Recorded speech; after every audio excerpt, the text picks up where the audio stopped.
Ngurong lang tayo ng konti. Dito tayo sa may Concepcion, Marikina, kalibod. Ano, Barangay Concepcion, Marikina.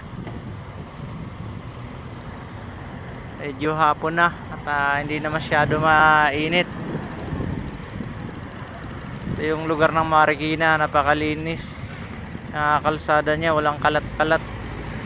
Saka ang daan dito alas puro one way. Kaya hindi siya matraffic.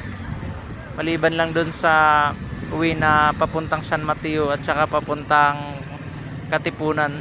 Pero dito sa mga loob-loob nito, walang traffic dito.